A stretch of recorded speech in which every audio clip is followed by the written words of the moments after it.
रमन कुमार जी पंजाब से। राधे राधे महाराज जी, आपके चरणों में कोटि कोटि प्रणाम।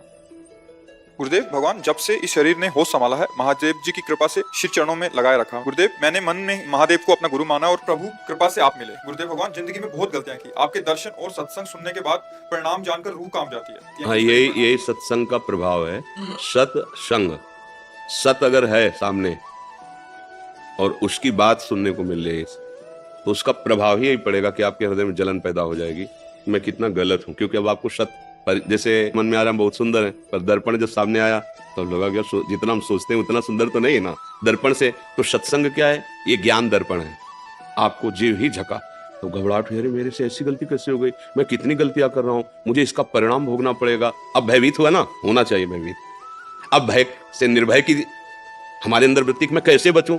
तो भगवान कह रहे हैं कि जो सभीत, सभीत माने भयभीत, जो सभीत आवा सर नहीं रखियो ताहि प्राण की नहीं। हमारे भगवान के वचन है कि अगर भयभीत होकर कोई जीव कि मैंने तो बहुत गलतियां की, बहुत पाप की, अब भगवान के सिवा मुझे कोई नहीं बचा सकता और मेरी शरण में आ गया, तो भगवान कह रहे जैसे सब अपने प्राणों को दुलार करते ना, मैं ऐसे दुलार करूंगा उसका। कोटि विप्र बदल आ गए जाहू आए शरण तजो नहीं ताहू। अगर करोड़ ब्रह्म हत्याएं भी उससे हो गई और मेरी शरण में आ जाए तो मैं फिर उसे त्यागता नहीं हूं।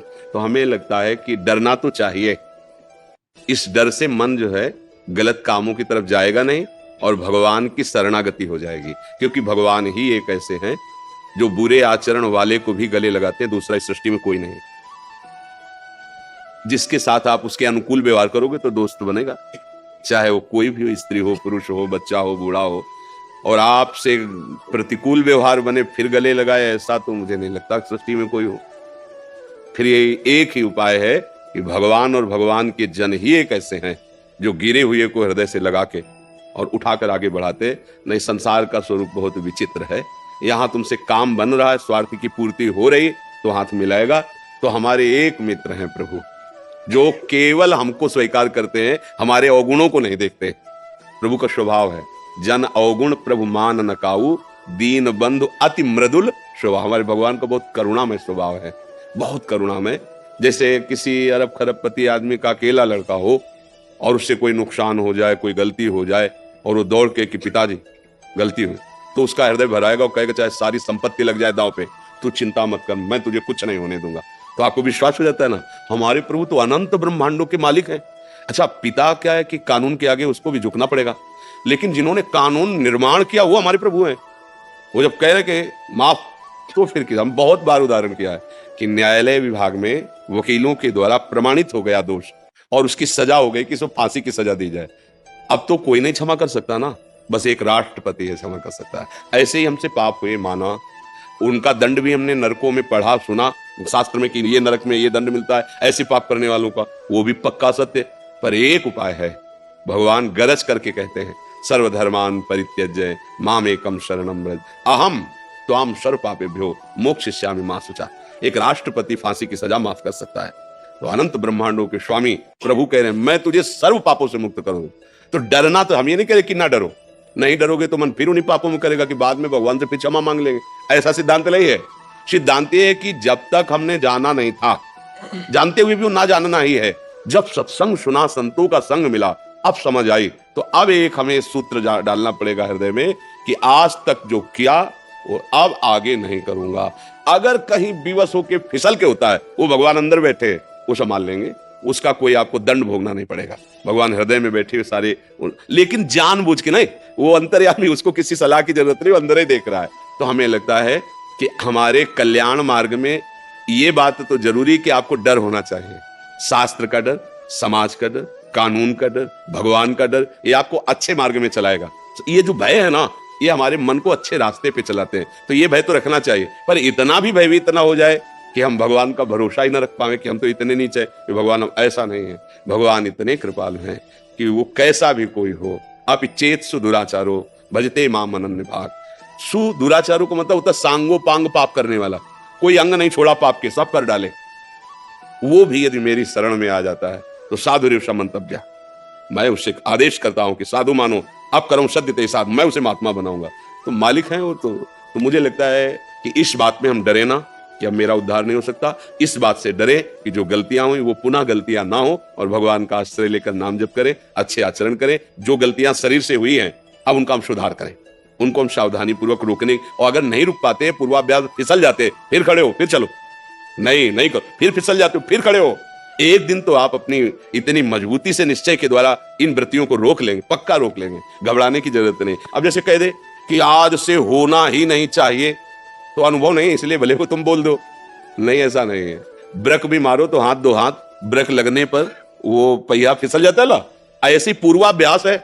आज से हम कह रहे नहीं करेंगे, पर एक समय ऐसा आएगा जिस समय हमसे त्रुटि हो जाएगी। इसलिए हम ये आपको कहते हैं कि अगर फिसल गए तो घबराने की जरूरत नहीं, फिर खड़े हो, फिर कोशिश करो कि हम ना फिसले, फिर फिसल जाते हो, फिर खड़े हो। ये हारने वाला मार्ग नहीं, जीत आप पक्का जाओगे, क्योंकि संत वचन और भगवान की कृपा ये साथ है, ये मान लो, हारोगे नहीं। अब पर इतना मतवाला होके ऐसे आचरण ना करे कि बाद में क्षमा मांग लेंगे, फिर तो निकलना मुश्किल हो जाएगा। हेमंत जी, पूजा जी, श्री राधे महाराज जी। महाराज जी, हम लंदन से हैं। महाराज जी, मैं बाहर रहकर संत जन के दर्शन और सानिध्य नहीं मिल पाता हमें, इससे मेरा मार्गदर्शन नहीं हो पाता, कृपया मार्गदर्शन करें। वैसे ये शिकायत तो अधूरी है, क्योंकि ये जो चला है यंत्र का समय ना, तो आप लंदन से भी सुन सकते हैं भगवत चर्चा। हर संत जो महापुरुष जन है, कृपा करके वो वाणियां अपनी अपनी डालते ही हैं यूट्यूब में, तो हमें लगता है कि कहीं से भी सुना, लंदन से नहीं सुना जा सकता, ये बात एकांतिक सुना जा सकता है ना। तो आप उसको ये मानो, अपने भाव की बात बता रहे हैं। जैसे हम मोबाइल चला के सत्संग सुने तो भाव है, देखो ये हमने आसन रखा, और इसमें हम जिस संत का सुन रहे हैं उसका भाव किया, और मोबाइल को ऐसे। अब आप सीधे सामने प्रवचन सुन रहे हो, भाव एक खेल है ना। आप यहाँ बैठे हो, चिंतन जगत का करो तो आप यहाँ नहीं हो, तो आप कहीं भी हो, और भाव किया ना किसी भी संत का, ये संत भगवान बैठकर हमें उपदेश कर रहे हैं, आपको वही सत्संग का प्रभाव अनुभव में आएगा, और वैसे ही आएगा जैसे हमारे सामने। क्योंकि कहो सो कहां जहां प्रभु नहीं, क्या लंदन में प्रभु नहीं है क्या? कहीं भी हो आप, प्रभु तो है ना। अच्छा, जितने संत महात्मा या चराचर जीव है सब प्रभु से ही चल रहे हैं, आपको वही परमाणु मिलने लगेंगे, वही भाव बन जाएगा। क्योंकि हमको किसी भी स्थिति में मनुष्य जीवन का परम लाभ होना नहीं है। मान लो अर्थ प्राप्ति के लिए या अन्य व्यवस्थाओं के लिए आप देश विदेशों में जाइए, आप रहिए, पर आपको जो उद्देश्य है भगवत प्राप्ति का, वो ऐसा नहीं कि अब यहां हमें नहीं मिलता। YouTube में बहुत से महापुरुषों के वचन है, संतों के वचन है, आप उनको सुनिए, मनन कीजिए, वैसे आचरण से रहिए। अगर आप भारत में रह रहे हैं, आचरण ठीक नहीं, तो आपको भगवत प्राप्ति थोड़ी हो जाएगी। हम कह रहे हैं आप हमारे पास रह रहे हो, आचरण ठीक नहीं, तो भगवत प्राप्ति नहीं होगी। क्योंकि कहा नहीं मान रहे, आचरण ठीक नहीं, मनमानी आचरण, तो कहीं भी रहो तो फिर गलती हो जाएगी। आप बहुत दूर रह रहे हो, हमारी बात मान रहे, तो देखो आए ना आप यहाँ, आप हमारे सामने आए ना, ऐसे भगवान आपके सामने आ जाएंगे। नाम जप करो, सत्संग सुनो। हाँ, प्रगट में जैसे आप यहाँ, तो यहाँ का वायुमंडल जो है वो आपको और सामर्थ्य देगा। लेकिन लाया कौन प्रगट में आपको? वही तो लाया ना, वही तो लाया, मोबाइल वाला प्रवचन ही तो लाया। तो आप समझो ऐसा नहीं कि वो व्यर्थ चला गया कि यार मोबाइल के सुनने से क्या होगा, जितने आयो सब उसी के सुनने से आयो। भाई अगर हम सत्संग आज थोड़ी करते थे, हम तो इंतजाम से बहुत पहले से कर रहे थे, तो सत्संग तो हो जाता, लेकिन किसको पता था? किसी को नहीं। और जब वही कवर करके और यूट्यूब में डाल, तो हजारों लाखों लोगों को आनंद मिलने लगा। तो मतलब सत्संग का प्रभाव तो है ही ना, उसी के प्रभाव से तो आप सामने बैठे हो, उसी के प्रभाव से आप उसको सुन के उसमें से प्रश्न कर रहे हो। अब देखो भाई ने बताया ना कि हमारा जीवन बहक रहा था, सतमार्ग में चल रहा है, अब मुझे बहुत क्लेश, तो ये कैसे हुआ? हमारे सामने कितनी बार बैठे होंगे, लेकिन मोबाइल से ही तो सुना, तो सुधार हुआ कि नहीं हुआ? तो मुझे लगता है ये अधूरापन कलयुग की कृपा से पूरा है, कलयुग में है। पहले तो महात्मा लोग ध्यान के द्वारा एक दूसरे से बात करते थे, अब तो मोबाइल से बात कर लो, मोबाइल से देख लो, हर बात आपको मिलेगी। किसी भी महापुरुष के वचन सुन सकते हो, पुराने संतों के अगर वाणी मात्र के रिकॉर्ड वो भी पड़े हुए हैं, तो बहुत कृपा है। हर चीज गुण दोष से युक्त है, हमको गुण लेना है। अब मोबाइल के दोष भी हैं, गंदी बातें देख सकते हो, अच्छी बातें देख सकते हो, गंदी बातों में आगे बढ़ सकते हो, अच्छी बातों में आगे, तो अच्छाई की तरफ बढ़ो। तो आप लंदन में बैठे हुए रोज यहाँ की दिनचर्या देख सकते हो, पूरी खुराक है आपके परमार्थ की। वो हमारे पास नहीं हो, लेकिन हमारे पास ही हो। अच्छा, तुम रोज देखो, सुनो, तो आपको आभास होने लगेगा कि आप हमसे बहुत प्यार करते हैं, आप हमारे पास बैठे, हो सकता है स्वप्न में आपको अनुभव होने लगे। क्योंकि जो हम चिंतन करते, जो हम सुनते, वही हमारा भाव बन जाता है। तो मुझे लगता है ये अधूरापन तो नहीं मानो, क्योंकि अगर ये मानोगे तो फिर अधूरा ही रहेगा। अच्छा, भारत में रहोगे तो क्या आप किसी संत के पास रह जाओगे क्या? अच्छा, ये हमारे पास रहे तो हर समय हमारे पास थोड़ी है, हम भी तो एकांत सेवन करेंगे। हमारी बात मान रहे तो हमारे पास ही हो, चाहे लंदन में, चाहे अमेरिका में, कहीं भी हो।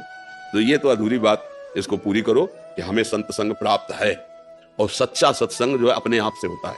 आप बात सुने और आप उसे स्वीकार ना करो तो क्या करेगा सत्संग? आपने स्वीकार कर लिया, तो वास्तविक सत्संग आपने स्वीकार किया है। अगर आप हमारी बात न स्वीकार करो तो कुछ चले जाए, अभी चले जाओ, कोई फर्क नहीं। और बात स्वीकार किया तो आप आग लग जाएगी कि यार अब कैसे छोड़ें इसको, अब कुछ भी हो यार इसको छोड़ देंगे, अल्यो अमर हो गए। आपने निश्चय किया, सतमार्ग में चलने लगे। ठीक है, आप समझ रहे ना, ऐसे कहां भागोगे भाई। संसार में आए हो, कर्तव्य कर्म करना है, अर्थ चाहिए, अर्थ के लिए देश विदेश कहीं भी कुछ भी जैसे बने, भगवान जो विधान बनावे, पर हम अपना जीवन नहीं बिगड़ने देंगे, भगवत प्राप्ति के मार्ग को हम नहीं छोड़ेंगे। अब ऐसा तो नहीं कि आप विदेश रहो तो मांस ही खाना जरूरी है, कुसंग है, अधिक कुसंग की बाहुल्यता है, पर नहीं सत्संग भी तो है। हम अपने सत्संग के हिसाब से अपना व्यापार, नौकरी, जो भी सर्विस है वो किए और अपने भजन में लगे हुए। तो ये जरूरी तो नहीं है कि हमको वो करना ही पड़े, ऐसा नहीं होता। कहीं भी हो, किसी भी डिपार्टमेंट में हो, उसमें इतनी तो छूट होती है कि आप जो चाहो खा सकते हो। तो मान लो ठीक है, वही रसोई है, मान लो आर्मी में है, अब वही रसोई, तो अपना वो चीजें ना खाए जो आपको ऐसा लगता है बिना खाए काम चल जाएगा, हमारा शरीर स्वस्थ रहेगा, भजन बनेगा। तो बहुत सुलझने की जरूरत है, कहीं भागने की जरूरत नहीं। क्यों, समझ में आ रहा है? महेश कुमार शर्मा जी, महाराज इनका प्रश्न एक थोड़ा सा अलग सा है। महाराज जी वन विभाग में रेंजर है, महाराज जी वन विभाग होता है, उसमें ड्यूटी के दौरान वन जीवों, चीतल, हिरण, नीलगायों को आवारा कुत्तों से बचाने के लिए कुत्तों को मरवाना पड़ता है। महाराज जी ड्यूटी के दौरान बाघों के संरक्षण हेतु भैंस के पाड़ों को बाघ के आगे डालना पड़ता है। महाराज जी इन कह रहे हैं कि उप जीवों की हत्या करवाने में मैं पाप का सहभागी हूँ, क्योंकि मेरी सेवा ही है उस वन विभाग के व्यवस्था को बनाए रखने के लिए। श्यामा श्याम के प्रेम रंग की प्राप्ति के विषय में उपासक को जो संशय हो, हम वही चर्चा, क्योंकि व्यवहार बहुत और धर्म की बड़ी सूक्ष्म गति है, धर्म की बड़ी सूक्ष्म गति है। उसका निर्णय करने के लिए बिना पवित्र हृदय हुए स्वीकृति भी नहीं होगी, और निर्णायक यदि धोखे से उत्तर गलत दे दे तो उसकी दुर्गति हो जाएगी। धर्म का बड़ा सूक्ष्म विषय है। अब जैसे सिंह है, वो कोई घास तो खाएगा नहीं ना, सिंह है उसको मांसाहार है, पर हम किसी गाय, भैंस, पशु को पकड़कर उसके सामने फेंकना, ये हमारे लिए तो पाप हो जाएगा ना। वो अपने बल से किसी भी पशु की हिंसा करके खाता है, उसके लिए उसका पाप नहीं, क्योंकि उसका आहार है। लेकिन हम उसको, तो फिर हमारी नियत में वो हिंसा होगी ना, हम तो दे रहे ना। अब दूसरी बात इस भाव में लेते हैं कि जैसे हमारा राजकीय सैनिक राज्य सुरक्षा में खड़ा हुआ है, और उधर से कोई जन समुदाय को क्लेश पहुंचाने वाला दुष्ट भाव वाला तो बिना विचार के गोली मार देगा, ये उसका पुण्य होगा। धर्म का बड़ा सूक्ष्म निर्णय है। अब जैसे आप पशुओं की रक्षा में हैं, उन पशुओं की जिन रक्षा का विभाग आपको दिया गया है, उस रक्षा हेतु तो आप जो कर रहे हैं, आपको जो आदेश दिया गया है, तो उसके बड़े अधिकारी उस विषय के, आप तो एक आज्ञा का पालन कर रहे हैं उस रक्षा विभाग में, आपका पशुओं की रक्षा का विभाग है। पर जब ये प्रश्न आएगा कि हमको ये जानवर उसके आगे डालना है, तो उसमें हम भी सम्मिलित हो जाएंगे। बात इसमें स्पष्ट है। वो जबरदस्ती जंगल में किसी को अपना शिकार बना के खाता है, उसको कोई पाप नहीं, लेकिन आप उस पशु को जबरदस्ती उसके सामने डाल रहे, तो ये तो अपराध है, पाप है इसमें। क्योंकि अब हम तो देख ही रहे हैं ना, वो अपने जीवन की आशा हर जीव रखता है। किसी जीव की रक्षा के लिए हम किसी जीव की हत्या, हाँ हमें अगर उसके प्राण पोषण के लिए जरूरत है, वो तो बात हो गई। जैसे महाराज सीवी की शरण में जब कबूतर आया तो देखा कि बाज बैठा हुआ है, कबूतर ने कहा मेरी रक्षा करो, बाज मुझे मार। तो उन्होंने कहा कि अब तो आपको नहीं खाने देंगे कबूतर को, क्योंकि मेरी शरण में आ गया। और उसे कहा तुम निर्भय हो जाओ। बात से कहा कि तुम जो पाना चाहो। तो बोले आप जानते हो कि हम कोई फल फूल थोड़ी खाते हैं, हम तो मांसाहार करते हैं। तो बोले हम कसाई वाड़े से मांस मंगा देते हैं आपको। बोले नहीं, सब जानते हो शास्त्रों में वर्णन कि मेरा आहार कबूतर पक्षी होते हैं, आप कैसे हमारे आहार को छीन सकते हैं। उनका हमारी शरण में आ गया, आप तो नहीं दे सकते आपको, आप दूसरा उपाय बताओ। अगर आप हमारा मांस खाना चाहें तो हम आपका दें, आप राजी हो जाओगे? इस कबूतर को तो नहीं देंगे। बोले हाँ राजी हो जाएंगे। तो उन्होंने अपने शरीर का मांस दिया, और इतिहास में उनकी महिमा गाई जाती है। जब एक पलड़े पे कबूतर को बैठाला और मांस डालने लगे, तो कबूतर के रूप में साक्षात अग्निदेव थे और बाज के रूप में देवराज इंद्र थे। तो पलड़ा इतना कि अपने आप फिर बैठ गए, कहा मेरे को खा लो पर कबूतर को नहीं खाने में। देखो धर्म का विषय तो इतना है। अब हम जबरदस्ती किसी जीव को उस हिंसक पशु के आगे डाल रहे, मेरी राय में, मेरी समझ में जो अभी मुझे भगवान प्रेरित कर रहे हैं कि ये धर्म विरुद्ध आचरण। वो बलात् जबरदस्ती खाता है, ये उसका स्वभाव, उसका बल, और जंगल का राजा है, उसका आहार, लेकिन हम बलात् घसीट कर उसको, तो ये विषय तो हम उत्तर देने में हिचकते हैं कि ये अपराध से सम्मिलित होगा उस जीव के लिए। अब आप और आपके अधिकारी वो क्या निर्णय वो आप जाने, लेकिन जहां प्रश्न कर रहे हैं उसका। अच्छा, पागल कुत्ता है, आवारा कुत्ता है। अब आपको पक्का पता है कोई पागल है? आपने डॉक्टरी जांच कराई पागल है? अगर कुत्ता पागल नहीं है तो क्या उसका जीने का अधिकार भूमंडल पे नहीं है क्या? भाई छिपकली है, मच्छर है, क्या इनका अधिकार नहीं? तुम्हारे लिए पूरा कमरा मिल गया, छिपकली एक जगह छिपकी, आप अपनी सुरक्षा कीजिए, लेकिन उसको मार नहीं सकते आप। उसको भी तो सृष्टि में जीने का अधिकार है। तो वो पागल नहीं है, आवारा शब्द आप उसको दे दें तो आवारा का मतलब है कि वो जीना चाहता है, वो पागल नहीं है। कोई उसे घर में नहीं पाले पर वो जीना चाहता है, तो अब उसको मारना पाप तो लगेगा ही। अब कोई व्यक्ति आपकी समझ में नहीं आ रहा, गोली मार देते तो आपको अपराध लगे, पहले समझिए कौन है। अगर ऐसे कि वो हमारे समझ में नहीं आया, मतलब लग रहा था कि हो सकता है, उसको दंड देने के लिए पहले जांच कीजिए। जैसे हो सकता है कि चोर है, मार दिया महात्माओं को, आपने पीछे सुना होगा, ये कानून है क्या? आप उसको बंदी बना लीजिए, आप उसकी जांच कीजिए, जब अपराधी निकले तो दंड दीजिए कानून के अनुसार। तो चाहे कोई भी जीव, हर जीव जीना चाहता है, और उस जीव को एक जीव की रक्षा के लिए यदि ऐसा, हम तो हमें लगता है कि ठीक नहीं है। क्योंकि 100 अगर पालतू कुत्ते होते तो 200 आवारा भी होते हैं। अब हमसे जो पूछ रहे हो ना, आप जहां पूछ रहे हो अध्यात्म का विषय है यहाँ, तो इसलिए हम तो यही कहेंगे, ऐसा शास्त्र में हमने पाया है, तो इसलिए अब ये बहुत सूक्ष्म विषय है, क्योंकि जीव हत्या इस पर तो बहुत, अगर हम गलत निर्णय कर दे तो हम दंड के भागी होंगे, इसलिए ऐसा। नाम जप करते रहना, कैसी भी परिस्थिति हो, राधा राधा राधा राधा। अब भगवान जहां जैसे रख रहे, सावधानी रखो कि जैसा। विकास साहू जी ओडिशा से। राधे राधे महाराज जी, आपके चरणों में कोटि कोटि प्रणाम।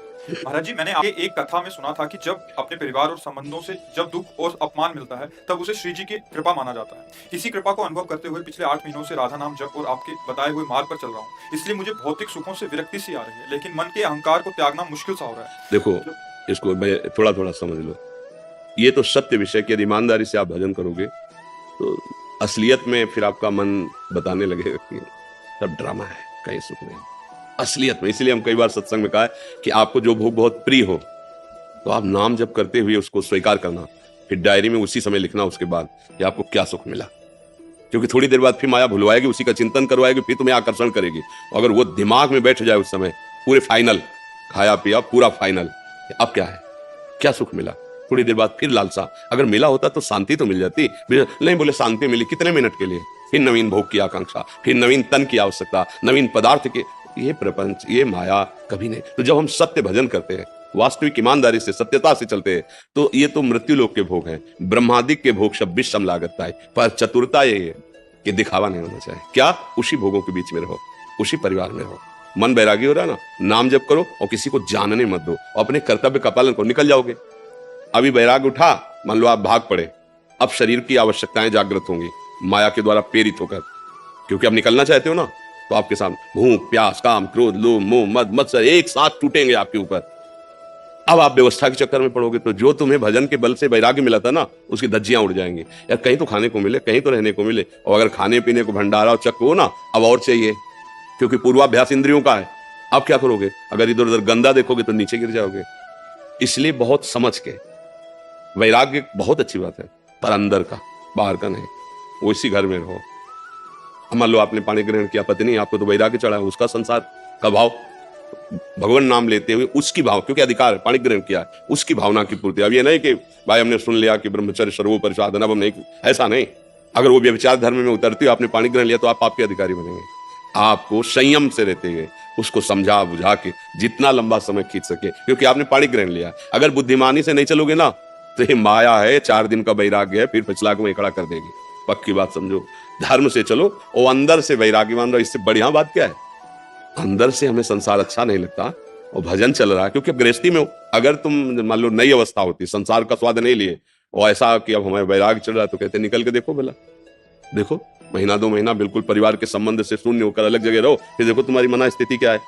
खान पान की कोई व्यवस्था नहीं, रहने की कोई व्यवस्था नहीं। देखो बोले हाँ 4 महीने हो गए कोई व्यवस्था, हाँ तो और आगे बढ़ो, आओ अब इस तरह से चलो, फिर क्रमशः चला जाता है। तो वैराग्य का मतलब हम गुरुजनों के शासन में रहते हुए आगे हो। अब आप गृहस्थी में रहो, आज वैराग्य चढ़ रहा है, कल पूर्वाभ्यास जो विषयों का है वो तुम्हें गिरा देगा, फिर नाटक होगा भजन में। अभी भजन हो रहा है, अभी तुम्हें संसार कड़ुआ लग रहा है, बढ़ो बढ़ो वहीं बढ़ो जहां हो, जहां से प्राप्त हो रहा है, और वो स्थिति आ जाएगी ना, तो घर में रहो चाहे वन में रहो, बात एक ही हो जाएगी। और अगर ऐसे भगे तो धोखा हो जाएगा। हमारी प्रार्थना मान लेना, ये बड़ी लंबी रास्ता है, ये बड़ा लंबा मार्ग है, और इसमें बड़े बड़े लुटेरे खड़े हैं, काम, क्रोध, लोभ, मोह, मद, मत्सर, ये क्षण में गिरा देते हैं। संतों की आज्ञा के अनुसार चले, बिल्कुल भागना नहीं, कर्म अपना कर्तव्य मत छोड़ना, जिसके साथ जैसा व्यवहार वैसे, और अंदर की बात गुप्त रखो, वो आपसे भजन कराएगी, संसार के विषयों में फंसने नहीं देगी, भोगते हुए भी फंसने। ये कितनी बढ़िया स्थिति आ रही है, और उनको त्याग के बाहर निकले और उनका चिंतन बनने लगा। अब तो सब गड़बड़ हो गया। जिस चिंतन से हमारा उत्थान हुआ था वही चिंतन छूट गया, तो बाहर से तुम उघार घूमो बिना वस्त्र पहने तो क्या होगा? कोई लाभ नहीं है।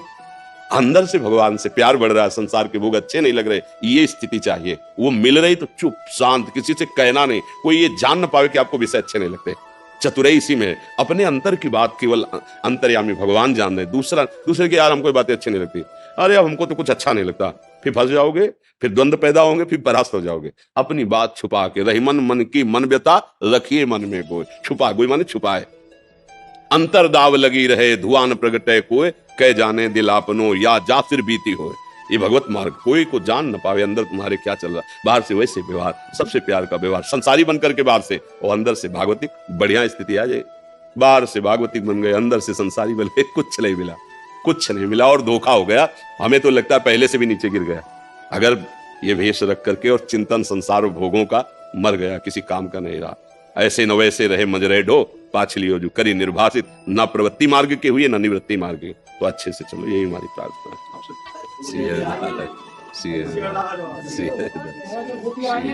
हाँ, बहुत सौभाग्य। अच्छा, आपने बनाया, बहुत सुंदर। बाबा कल आई हटे में जवासी, उनके घर से भी अमनिया प्रसाद आया हुआ श्री जी के घर। अच्छा, हाँ, घर से सब अपने अपने। तो सुनो, ये किसी से ये जो है बाबा सब श्री जी इनका लेना है, है? इनका लेना है, ये है ना राधा रमन का प्रसाद है। अच्छा अच्छा, भोग लगा हुआ है। हाँ ये तो अच्छा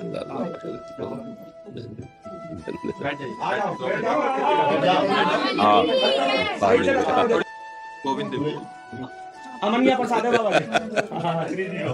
आज तो सब संत पाएंगे फिर। हाँ, विजयवासी जी के घर का बनिया श्री जी एक का। घास की, एक घास है।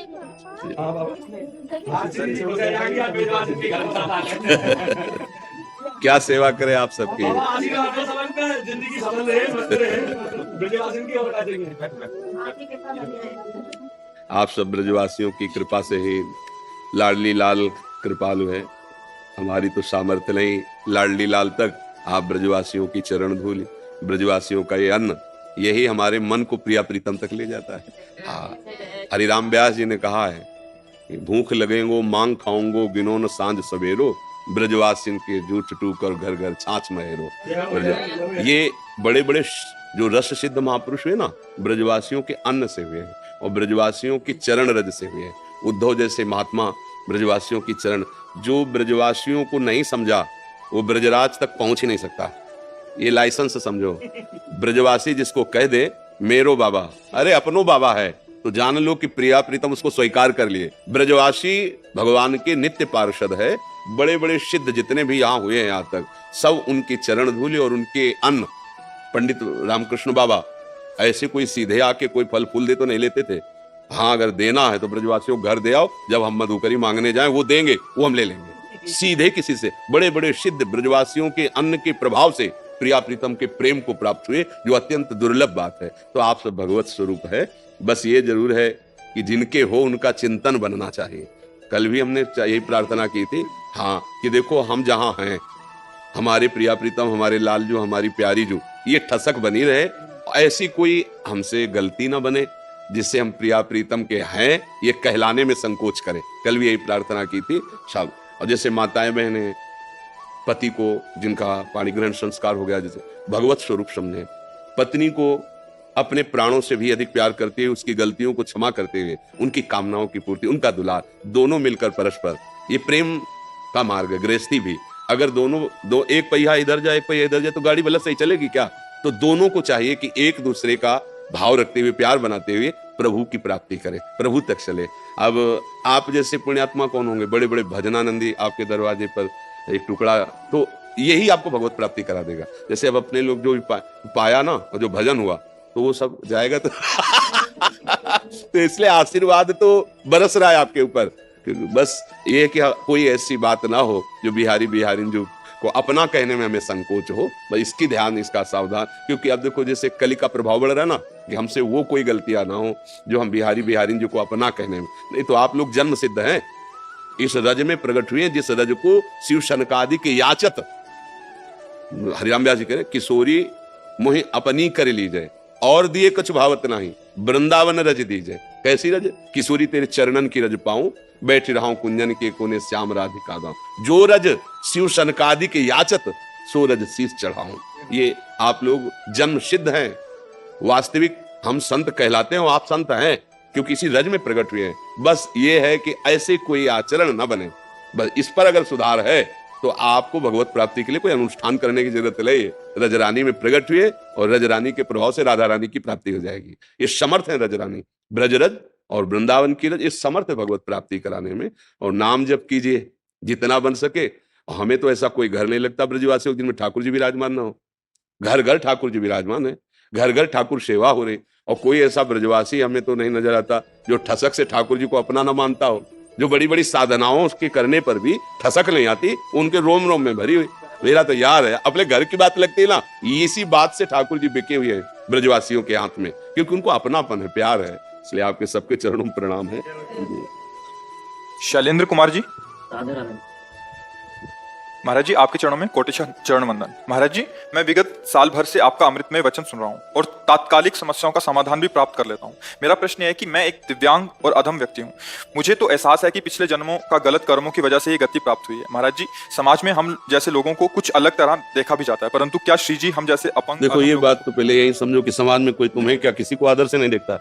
काम बनना है तो हाथ जोड़ करके प्रणाम करता है, काम नहीं बनना है तो सब अंगूठे में एक दूसरे को रखते हैं। ये तो हे भाव छोड़ी दो। और जो अच्छी दृष्टि से देखता है वो सबको देखता है, वो पशु पक्षी को भी भाव से ही देखता है। तो दृष्टि तो है ही नहीं समाज में ना। भगवत दृष्टि जब तक नहीं आएगी तब तक वो, अब राक्षसी दृष्टि है। देखो ना, जीवों के प्रति कैसे देखते हैं, पशु पक्षियों को भून के खाना, काट के खाना, उबाल के खाना।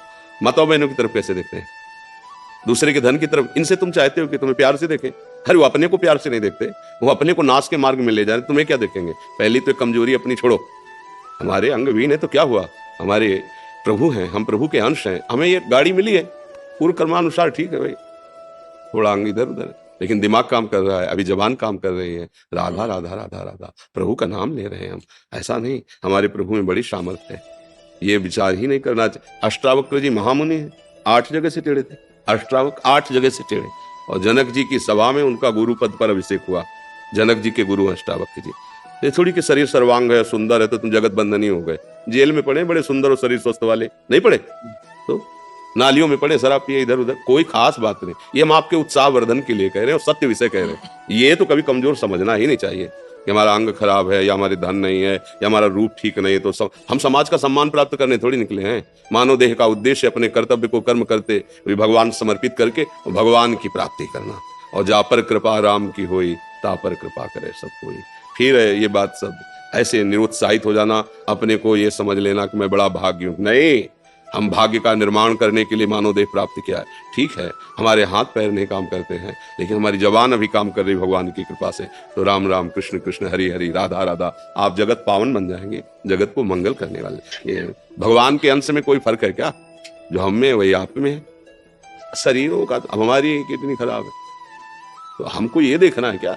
गाड़ी है, जिस काम के लिए मिली वहां तक हमें पहुंचाना है, और इसके लिए हमें कोई धन की जरूरत नहीं, कोई विशेष प्रयास की जरूरत नहीं। हमें राधा राधा राधा राधा।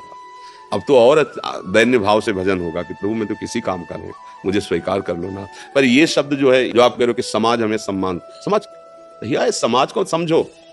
जो समाज के सम्मान में फंस जाता है वो गिर जाता है, वो पतित हो जाता है। और समाज कभी किसी की नहीं हुई। हमको ऐसे को पकड़ना है जो सिर्फ हमको देखे, वो मेरा प्रभु है। प्रभु को जो प्यार करते हैं उनको ऐसा थोड़ी लगता है कि प्रभु सबके हैं, सबको प्यार करते हैं। प्यार एक उसको लगता है हर समय मेरे साथ रहते हैं, मुझे दुलार करते हैं। भगवान सब रूपों में है, आप जैसे भाव से कहेंगे आपको। पर जब अनुभव में आते हैं तो अपने अनुभव आते हैं, अपनी प्रिया जो, अपने लाल जो, वही हैं जो आपको प्यार, और उन्हीं के प्यार से सब प्यार बन जाएंगे। सब प्यार करें, उनसे विमुख हो तो किस काम का यार। और सब हमें गाली दे, भगवान हमें प्यार करे। तो आज हम जो गीत गाते हैं तो उन्हीं महापुरुषों के गाते हैं जिन्होंने भगवान को प्यार किया, भगवान ने जिनको प्यार किया है। संसार ने क्या किया नरसिंह मेहता के साथ, मीरा जी के साथ, बड़े बड़े भक्तों के चरित्रों के साथ। जहाँ फूल चढ़ाए जाते हैं वहां उड़िया बाबा के माथे पे गड़ा सा चलाए। संसार जहाँ सूली पे टांग दिया है, नहीं टांग, क्या क्या आप चरित्र दे। तो इस समाज से तुम चाहो सम्मान, ये भैया किसी को सम्मान नहीं, अपने स्वार्थ का सम्मान है। सच्चाई से समझ लोगे ना, तब तुम्हें सम्मान मिलने लगेगा। जब ऊंचाई पर पहुंचोगे अध्यात्म की, तो आपकी बात और आपका सानिध्य ऐसे करवा ही देगा, ये करवा। अब हम भजन में न लगे और सोचे कि शरीर स्वस्थ हो तो सम्मान, कितने दिन रहेगा भाई? विचार करके देखो, ना शरीर रहेगा, ना सम्मान रहेगा, ना सम्मान देने वाले रहेंगे। तो हमको नहीं फंसना चाहिए, हमको ऐसी जगह प्यार करना चाहिए जो हमें सदैव अपने पास रखे, और जिसके पास कोई कमी ना हो, और जो सर्वशक्तिमान हो, और जिसके हम हैं वो हमारे केवल प्रभु हैं, भगवान हैं। अगर समझ में आ जाए तो आ जाए, ना आ जाए तो राधा राधा। समझ में आ जाए तो फिर आप बोलो किस बात की कमी। मूकम करोति वाचालम पंगुम लंघयते गिरिम यत् कृपातम हम वंदे परमानंद माधवम। जो चेतन का जड़ करे, जड़े करे चेतन असमर्थ। आप भजन करके देखो, भजन का प्रताप उदय हो। ये हाथ पैर क्या चीज है? दिव्य सिद्धियां उसकी सेवा में आ जाती है, गोद में उठा के जहां से तापों पत्थर में प्रवेश कर जाए। पर अगर इन सिद्धियों की तरफ चले तो फिर भगवान नहीं मिलते। इसलिए जो भगवत प्रेमी महात्मा उनका प्रयोग नहीं करते। नाम जप करो भैया, और उत्साह से भगवान के बच्चा हो, भगवान के अंश हो। शरीरों का क्या, जिनके स्वस्थ हैं 2 मिनट में एक्सीडेंट हुआ, फैल गए रोड में, इन शरीरों का कोई अभिमान? किस बात का अभिमान? एक झटके में खत्म हो जाने वाला शरीर है। तो जैसा मिला है ये जरूर है कि हमारे कर्म के अनुसार मिला है। अब हमको हारना नहीं है अपने जीवन में। मतलब एक हमारा शुरू से जिद्दी स्वभाव रहा है, कोई पूर्व जन्म का ऐसा प्रताप रहा है कि हारना नहीं सीखा। मर जाना अच्छा है, हारना अच्छा नहीं, ये हमारे स्वभाव में बैठा रहा। तो जहां हमें मन हराने की कोशिश करता, जहां हमें पिछाड़ने की कोशिश करता, बस जिद्दी स्वभाव, नहीं, हम भय से नहीं हारेंगे, हम भूख से नहीं भागेंगे, हम अपमान से नहीं भागेंगे, हमें भगवत तत्व प्राप्त करना है, चाहे जितना कष्ट सहना पड़े। उसका ये है कि किसी भी तरह का कोई भी कष्ट हमें स्पर्श नहीं कर रहा है। सब शरीर में अब भी वर्तमान में है, दुनिया के सब कष्ट हैं, लेकिन भगवत कृपा से हमें कोई कष्ट नहीं, एकदम निश्चिंत, एकदम बेपरवाह, आनंद में। वही हम सब बात बता रहे हैं। यहाँ कोई औषधि नहीं पहुंचा सकती जहां हम बात कर रहे हैं, यहाँ कोई डॉक्टर नहीं पहुंचा सकता, कोई सलाहकार नहीं पहुंचा, नाम पहुंचाता है। भैया एक ऐसी औषधि है, भगवान नाम, भगवान का आश्रय। विपत्ति आएंगी, कर्म के अनुसार लीलाएं होंगी, पर आप डरोगे नहीं, आप प्रसन्न रहोगे। आपको हर समय दिखाई देगा कि भगवान हमें दुलार कर रहे हैं। प्रहलाद जी से असुर बालकों ने पूछा कि आपके साथ इतना, मतलब हिरण्यकश्यप का दिमाग काम नहीं कर रहा था कि मरेगा कैसे, ये हर उपाय करके हार गए। तो आपको दुख नहीं होता जब आप पहाड़ से फेंके गए, पहाड़ के नीचे दबाए गए, हाथियों से कुचलाए गए, अस्त्र शस्त्रों से छेदे गए, विष पिलाया गया, सर्प के पुंजों में, कमरे में सर्प बहुत बंद करके उसमें छोड़ दिए गए, क्या क्या आग में आपको कष्ट नहीं होता?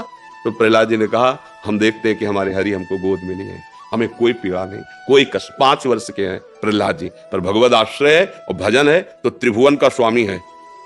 हिरण्यकश्यप इतना बाल भी बांका नहीं कर पाया। हम उन भगवान के उस भजन में लगे जहां ऐसी भारी विपत्तियों का जाल बिछा देने पर भी प्रहलाद जी कहे मुझे कोई कष्ट नहीं है, मुझे मेरे ऊपर भगवान की बड़ी कृपा है। और जब वो प्रहार ही करना चाहा तो भगवान खंबा फाड़ के प्रकट हो गए, नहीं हो गए? और ऐसा भयंकर रूप कि कहीं पढ़ा लिखा नहीं गया था कि भगवान का ऐसा रूप है। बड़े सुंदर भगवान है, लेकिन क्रोध आवेश में नरसिंह अवतार धारण किया, कांप रहे थे बड़े बड़े लोकपाल। वो भगवान हमारे लिए ही तो क्रोध धारण किए थे, भक्त के लिए ही तो धारण किए थे। बस भगवान का आश्रय और नाम जप यही भक्ति का स्वरूप है। अगर हम भगवान का नाम ले आज से, ये सब कमजोरी मिट जाएगी। आप दिव्य हैं, भगवान के अंश हैं। शरीर को लेकर आप इस बात में निराश हो, जीवन व्यर्थ चला जाए, बिल्कुल नहीं, ऐसा नहीं। बहुत कृपा है आपके ऊपर कि कम से कम शरीर से आपकी आसक्ति नहीं होगी कि यार बेकार जाएगा। और जिनको रूप सुंदर मिला है, स्वस्थता मिली, वो इसमें आसक्त होकर पापाचरण करते हैं, दुर्गति प्राप्त करते हैं। तुम बिल्कुल निराश मत हो, बहुत प्यार, तुम्हारा जीवन बहुत अच्छा है। बस राधा राधा राधा राधा, जो बने जैसे बने। और भगवान हर जीव का पोषण करते हैं। पूरी सृष्टि में भगवान सबकी सब व्यवस्था कर रहे हैं, कोई ऐसा नहीं है जो अव्यवस्थित है। अपने दिमाग से हम अव्यवस्थित हैं, जहां हमारी सोच है वहां हम अव्यवस्थित हैं। भगवान की तरफ से देखो, फ्री ऑक्सीजन, पृथ्वी में फ्री रहो, जल, जो आकाश, जो भगवान की व्यवस्था देखो, सब फ्री एकदम। प्रकाश, ये 2 4 6 घंटे जलाओ लाइट तो उसका बिल आता है। भगवान सूर्य सुबह से प्रकट हुए, शाम तक प्रकाश, घर कोठरी सब अंधेरा नष्ट, रात्रि में चंद्र भगवान शीतलता, सब। तो भगवान की तरफ से तो हमें सब फ्री, कृपा मिली है। हमारे विचार जो हैं वो हमको दुख दे रहे हैं, जो हमारी विचारधारा चाहते हैं वो हमें परेशान किया। आवश्यकता तो पूर्ति भगवान कर रहे हैं, तो ये भी ना सोचे कि हमारे हाथ पैर खराब है तो हम कैसे जिएंगे। बहुत अच्छे से भगवान व्यवस्था करते हैं सबकी, कोई भूखों नहीं मरता। हाँ, अपने विचार से आप मर सकते हो।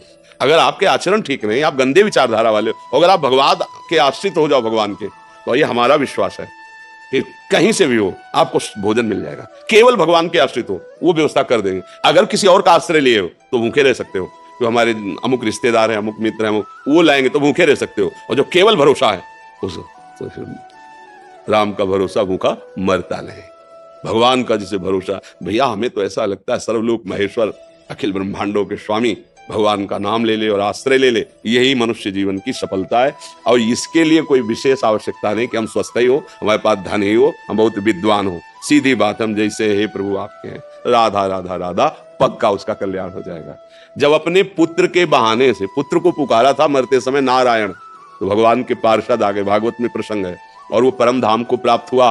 वैश्यागामी नीच आचरण करने वाला अजामिल, तो यार आप तो जानबूझ के नाम ले रहे हो रामकृष्ण हरि राधा, फिर आपका कल्याण क्यों नहीं होगा? वो तो अपने पुत्र को बुला रहा था मरते समय, तब उसका कल्याण हो गया। तो तुम तो जान के ले रहे हो ना, राम राम कृष्ण कृष्ण हरि हरि राधा राधा, फिर तुम्हें विश्वास क्यों नहीं कि तुम्हारा कल्याण हो जाएगा, तुम्हारा मंगल हो जाएगा? इससे आश्रित रहो, ठीक है ना जी।